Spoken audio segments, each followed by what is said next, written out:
Can I be straight with you for a moment? Because I think you already know why you clicked on this. Somewhere in the last few days, maybe the last few hours, you looked at a piece of paper or a screen with your lab results on it, and one number didn't sit right.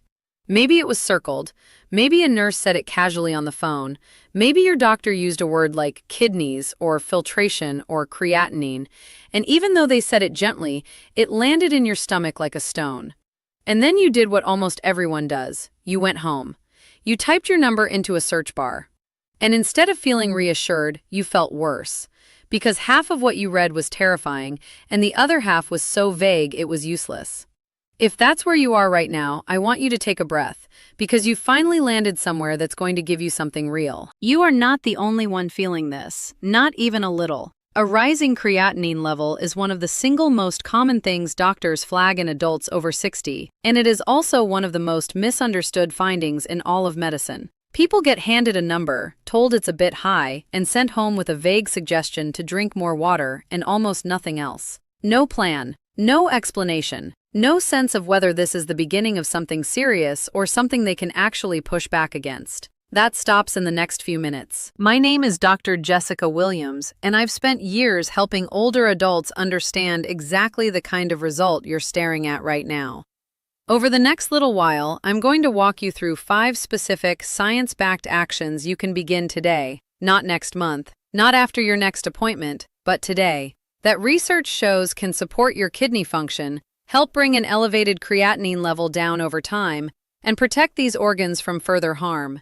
And I'll tell you which one most people skip entirely, even though it might be the most important of all. Let me be honest with you about what this is, because you deserve that honesty. This is not a magic cure. This is not me telling you to throw away your prescriptions or ignore your doctor. What this is a calm, clear, evidence-grounded roadmap that turns you from a frightened passenger into the person actually steering the car. If your creatinine is severely elevated, or you've already been told your kidney function is significantly compromised, please stay in close contact with your physician or a kidney specialist. Everything I'm about to share is supportive and meant to work alongside your medical care. But for the vast majority of you, the people in the early and middle stages where the window is still wide open, these are exactly the steps that matter most. So let's get into it, because when it comes to kidneys, the timing of what you do genuinely changes the outcome. But before I give you the 5 steps, you need to understand what that number on the page is actually saying to you.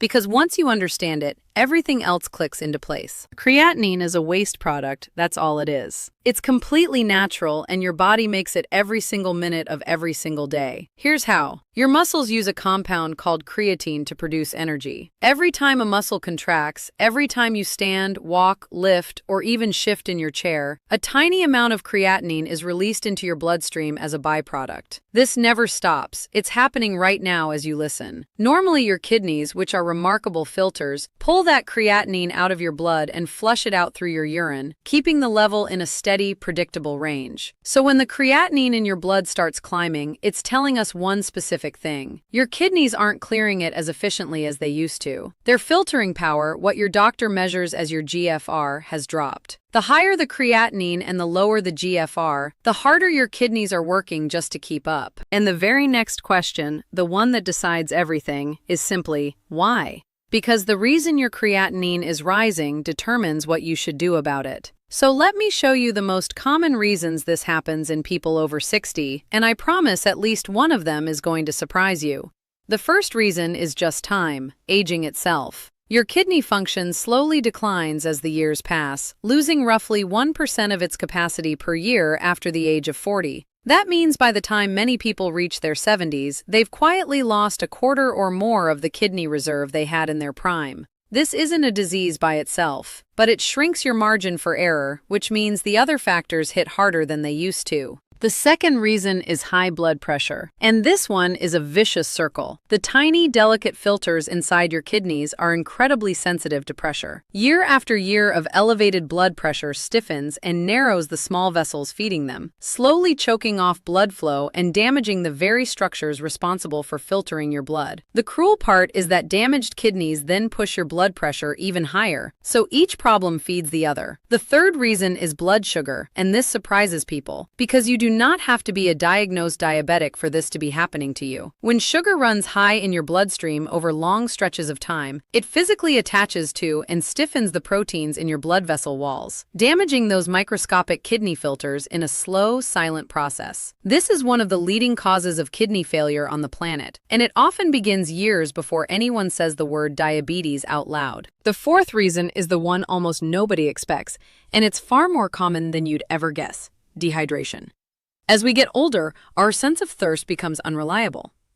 You can be genuinely dehydrated and not feel thirsty at all. And when your body is short on fluid, your blood becomes more concentrated, blood flow to your kidneys drops, and your creatinine can climb, sometimes sharply. In a surprising number of cases, what looks like worsening kidney disease is partly being driven by nothing more than chronic, mild dehydration. And the fifth reason involves the medications and supplements sitting in your cabinet right now, some of which may be quietly stressing your kidneys without you having any idea. But I'm going to come back to that one because it's so important it earned its own spot on the list of 5 actions. So here's what you need to understand before we go further. Kidney disease moves through stages. In the early stages, when creatinine is only mildly elevated and your filtering capacity is still mostly intact, there is real, meaningful room to slow it down, and in some cases, to recover a bit of lost ground. The steps I'm about to give you are at their most powerful right here, in this stage. Later on, after a lot of damage has already accumulated, the kidneys become far less responsive to these kinds of changes, which means the most valuable moment you will ever have to protect your kidneys is the one you're in right now. This isn't a reason to panic, it's a reason to act with precision. So let's begin. The first action is the simplest, the cheapest, and for many of you, the fastest to show up on your next blood test. Hydrate deliberately, on a schedule, starting today. Now you've probably heard drink more water 100 times, and I understand why it sounds too simple to matter. So let me show you exactly why it works. Your kidneys filter blood, and to do that, they need adequate blood flow. When you're even slightly dehydrated, your blood thickens, the pressure inside those tiny kidney vessels shifts, and your kidneys simply can't filter as well.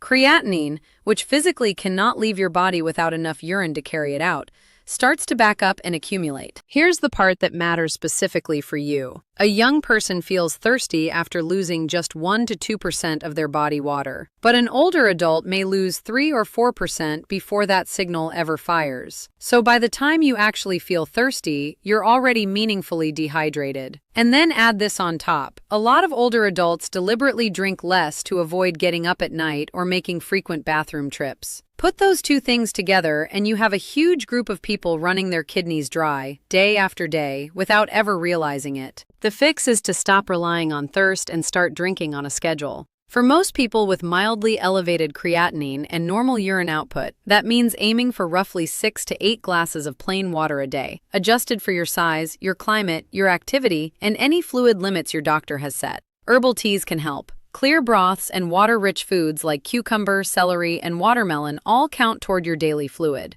On the other side, ease off the things that pull water out of you. Large amounts of caffeine, alcohol, and especially sugary sodas and energy drinks, which load your kidneys with both sugar and extra waste to manage. Here's how to start right now. Fill a bottle each morning and make finishing it your non-negotiable for the day. Set a reminder every couple of hours. And watch your urine color, because pale yellow means you're doing well, and dark amber means your kidneys are crying out for more. Now, hydration gets blood flowing to your kidneys, but there's something you might be eating every single day that's making them work twice as hard, and it's something most people have actually been told to eat more of. That's the second action. The second action is to reduce your dietary protein, especially red meat.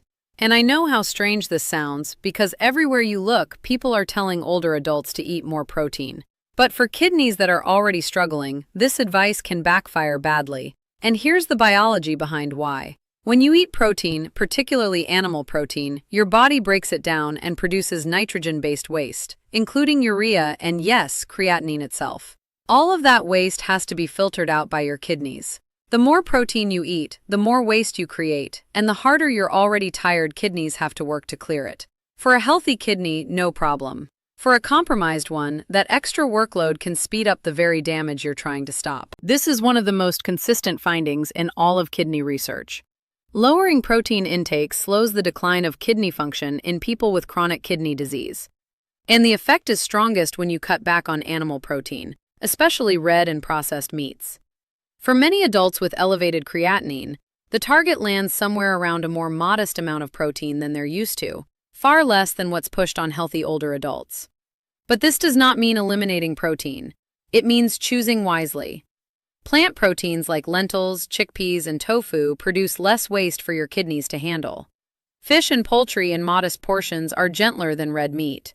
So starting today, pull the red meat and processed meats out of this week's meals. Swap in a lentil dish or some fish, and keep each protein portion to about the size of your palm. And because your exact target depends on your numbers, ask your doctor or a kidney dietitian what's right for you specifically. So now you're flowing more fluid and producing less waste. But there's a third culprit hiding in your food that's quietly raising your blood pressure and damaging your kidneys' filters with every bite. And it's not just the salt shaker. The third action is to cut the sodium, and I mean the hidden sodium, not just the salt you sprinkle on. Here's the trap that sodium sets for your kidneys. When you eat a lot of salt, your body holds onto water to balance it out. That extra water raises your blood volume, and more blood volume raises your blood pressure. And as we already learned, high blood pressure is one of the most destructive forces there is on those delicate kidney filters. So sodium drives up pressure. Pressure damages the filters leak, creatinine rises, and your kidneys get pushed further down a road that gets harder to walk back. It's a cycle, and your kidneys cannot break it on their own. For most adults over 60 with elevated creatinine, kidney specialists suggest staying under roughly 1,500 to 2,000 milligrams of sodium a day, which is only about half a teaspoon of salt total. And here's the thing that catches everyone off guard. Most of your sodium isn't coming from your salt shaker. It's hiding in processed and packaged foods. A single serving of canned soup can blow through most of your daily budget. Bread, deli meats, cheese, sauces, frozen dinners, even cereals and crackers that don't taste salty at all are packed with it. So the real work here is reading labels, cooking from whole ingredients instead of packets, and learning to bring flavor with garlic, lemon, herbs, cumin, and vinegar instead of salt. Do this consistently, and within just a few weeks, many people see their blood pressure drop, and with it, the pressure load their kidneys carry every single moment. Start today by reading the sodium line on every package you reach for, ditching canned soups for homemade, and taking the salt shaker off your table. Now, you'll notice I keep coming back to blood sugar, and that's because the fourth action ties all of this together, and it applies to you even if no one has ever called you diabetic. The fourth action is to manage your blood sugar, regardless of whether you've been diagnosed with diabetes. Because here's the truth that catches so many people too late. The damage starts long before a diagnosis ever does. Even without diabetes, repeated blood sugar spikes, the kind that come from refined carbs, sugary drinks, and heavily processed meals, slowly damage your kidneys' tiny blood vessels through that process where sugar attaches to and stiffens the proteins in your vessel walls. It happens silently, over years, eroding your filtration before anyone formally puts a label on it. We know from research on people with pre-diabetes, a condition affecting a huge share of adults over 60, that kidney markers can already be slipping during that in-between phase. Waiting for an official diagnosis to take this seriously is simply not a sound plan. So here's how you protect your blood sugar and your kidneys at the same time. First, swap refined carbs for fiber-rich ones, vegetables, legumes, whole grains, and lower sugar fruits instead of white bread, pastries, and sweet cereals, because fiber slows sugar absorption and flattens those spikes. Second, spread your carbs out across smaller meals instead of one big load. And third, this one is almost magical in its simplicity. Take a short walk after your largest meal. Even 10 or 15 gentle minutes pulls sugar out of your blood because your moving muscles soak it up. Start today by trading your sugary breakfast for eggs and vegetables or plain yogurt with berries, cutting sugary drinks entirely, and walking after dinner. And ask your doctor to check your A1C if it hasn't been tested recently. And now we arrive at the fifth action, the one I told you most people skip entirely, even though it could be the single most important conversation you have all year. The fifth action is to review every medication and supplement you take, because something in your cabinet may be harming your kidneys right now without you knowing it. Your kidneys are the main exit route for a huge number of drugs, When kidney function drops, medications that normally clear out quickly can build up to levels that become toxic to the very tissue trying to clear them. And some drugs stress your kidneys directly, no matter what. The biggest offenders in older adults are the common over-the-counter pain relievers, the anti-inflammatory ones like ibuprofen and naproxen. People take them for aches and headaches all the time, never realizing that these drugs reduce the compounds your kidneys rely on to maintain their own blood flow. For someone with elevated creatinine, especially if you're a little dehydrated, regular use of these can cause a rapid, serious drop in kidney function. But it doesn't stop there. Certain antibiotics need dose adjustments when your kidneys are struggling.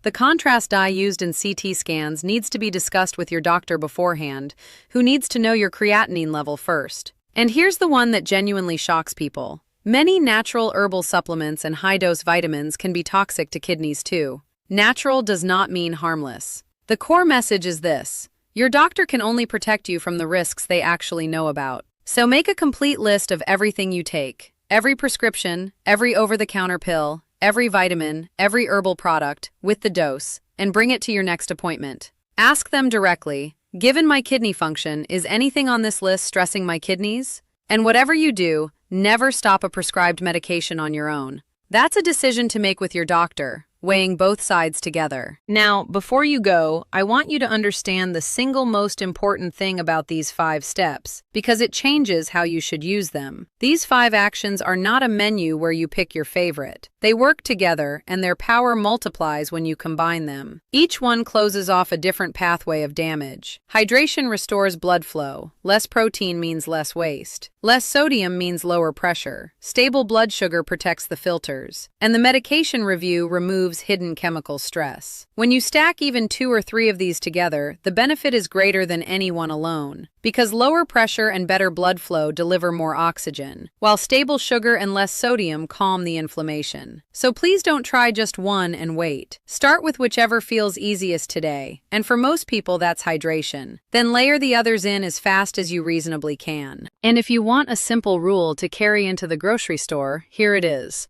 Lean toward vegetables, lower potassium fruits like apples, berries, and pears, plant proteins, modest portions of fish and poultry, healthy fats like olive oil and a few nuts, and whole grains in sensible amounts.